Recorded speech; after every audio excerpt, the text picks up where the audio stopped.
What's up guys, I'm Let's Play RC.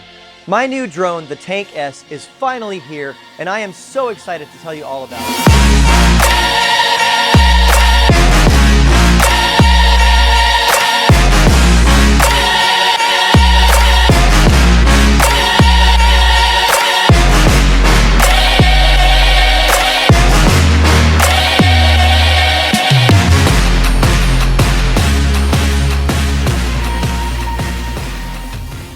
First, I want to tell you what inspired me to build it. I knew a year ago that regulations were changing. Laws in the United States and other countries were about to change, and right or wrong, it was something we were going to have to deal with, one way or another. Some may choose to comply, some may not, and that is a discussion for another video.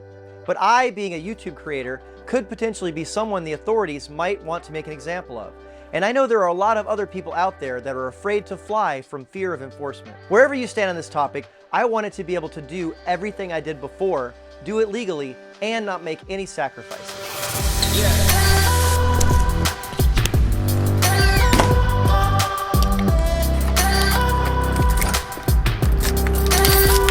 When I envisioned the TanQ-S, it had to be able to check 5 boxes. It had to be able to be built in a configuration that was under 250 grams so we could fly in the USA recreationally without having to register or outfit our drones with remote ID. I typically build mine a little overweight for added durability, and our build team at Rotor Riot will be building my Prospect model a few grams over 250. But if you need to shave those grams, it is easily attainable by flying a lighter battery, removing some of the added TPU prints, or using lighter battery straps. It had to be able to carry the DJI O3 system so that I could get GoPro-like quality footage to upload to my YouTube channel. And it had to do that without any props or frame in view in the widest setting available while protecting the camera. TanQ-S had to fly as good or better than my 5-inch drone. And most importantly, it had to be durable enough to be worthy of the name Tank. Like I said, no sacrifices. I have been working on this design for over a year and have brought 10 revisions all the way from design to prototyping to carbon fiber, and I have thrown 9 of them out because they were lacking in some way. After a year of BANDO bashing, TanQ-S checks all of those boxes and more. A lot of people have been asking me what the S stands for. I initially meant for the S to stand for sport, like a sports car, but it could also stand for sub 250, small, speed, or super duper spectacular. Some of my friends mentioned Tank Mini or Tiny Tank, but TanQ-S isn't cute. He isn't tiny, or mini, or small, or baby, or fragile, or weak. He's a beastly BANDO basher that can take a beating just like his bigger brother. I love this drone so much that I haven't flown my 5-inch drone in over 7 months.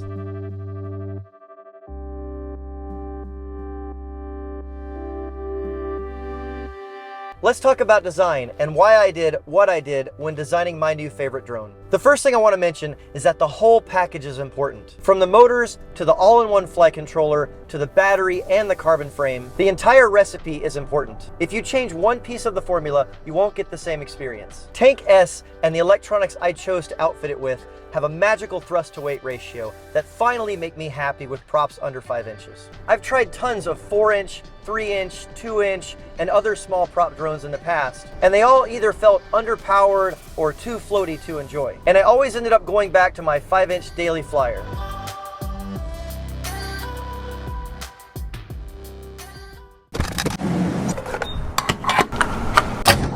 It took a long time to quality test, durability test, and performance test motors and electronics that could survive the extreme beatings that I put my equipment through, as well as being able to perform as good or better than my 6S 5-inch tank.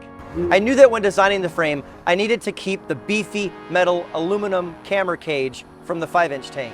And in testing, the weight savings of making it smaller or thinner than 6 millimeters was less than a gram. So I kept it 6 millimeters in width for ultra durability. In the past, I've had bad experiences with M2 screws breaking when securing frames together. So I knew that I wanted the frame to be bolted together with M3 screws. In typical fashion, I wanted beefy arms that would never break. And I am happy to say that in 7 months of beating the absolute tar out of this frame, I have not broken one of the 4 millimeter thick arms. Just for comparison, most of the 5-inch drones in the Rotor Riot store, like the Skyliner for example, have 4 millimeter arms also. To save weight, the arms are held in place with 5 bolts instead of 8, and they are easily screwed into press nuts in the mid-plate. If you somehow magically manage to break an arm, they're easily swapped by taking out one screw and sliding them out. Just like the full-size tank, this feature keeps you from having to break loose the thread locker on all the other screws while doing maintenance at the flying site. The top plate and mid plate both use the same 2mm carbon fiber as the 5-inch tank, and the bottom stiffener plate, which never breaks, is 1mm thick. I've tried hundreds of 3-inch motor designs, and I've been constantly surprised by their lack of durability and power to weight ratio. All of them broke so easily in the slightest of crashes. Some broke on hard landings. It was very disappointing, and I couldn't see myself switching to something that I couldn't rely on. I needed a motor that had massive power so that I could pull out of any dive and rip around like a racer if I was in the zone. So I made my own. Unfortunately, this is one of the reasons it took so long to cook up this formula. My new 1604 4000 kV Let's Fly RC motor weighs only 11 grams, and it screams and takes a beating. Just like the arms, I haven't damaged a single motor bell in 7 months. That's more than I can say for my 5-inch drone. And I know the first question people are gonna ask is, will it work on 6S? TanQ-S runs best on a 660 milliamp hour 4S battery, and there's absolutely no reason to go up to 6S. On the 660 milliamp hour 4S, I get 5 minutes of flight time, and it's just as fast as my 5-inch 6S drone. Pulls out of every dive, and it's not lacking on power at all. If you've been watching my YouTube channel for the last 6 or 7 months,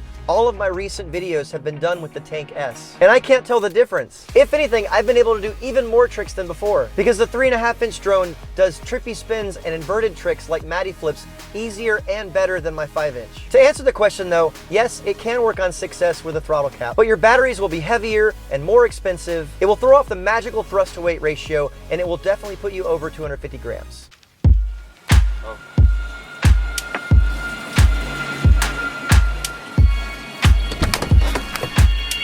Jeffrey's here. What's up, Jeff? Speaking of weight, in most of the configurations you can outfit the TanQ-S, it is under 250 grams. Obviously, you can build it differently depending on your needs. You can put more or less TPU for protection. You can run heavier batteries. You can even carry this little guy in your pocket to show law enforcement which battery you've been using all day. There are 2 AO flight controllers that I've been using that satisfy my needs. It's hard to find an AO 25x25 BL Heli 32 flight controller ESC combo. There aren't many to choose from. Some of them can't handle the abuse, but 2 that I tested performed amazing and took all of my abuse. All of these pieces work together to carry the heavy DJI O3 system, and I've been having a blast flying with it lately. It's funny actually, I've been so happy with the DJI O3 and the Walksnail Moonlight system lately that I returned all of my GoPros to Best Buy. It's been so great to just show up and fly my drone without all the hassle, because the video system I'm using records 4K stabilized HD video right to the internal hard drive. And just like the full-size tank, I've designed 3D prints to ensure all the video systems work. Walksnail V2, Moonlight, DJI V1 and 2, and the O3 system all have custom mounts designed to make the build easy and protect the electronics in crashes. You will never break an antenna with the integrated mount designed for linear antennas. By the way, with the DJI O3 system, I still get 95% of the range and penetration as I did with the ginormous factory stock antenna. But if you want to use a different antenna, you're free to do so, because TanQ-S is backwards compatible with most of the Tank 2 antenna mounts and camera mounts. Keep an eye out for the build video coming soon to the Rotor Rat YouTube channel. I hope this video was informative. I hope you love the TanQ-S as much as I do, and I can't wait to see what you guys do with my new favorite drone. Now let's take a flight and see what it can do. See you soon. Yeah.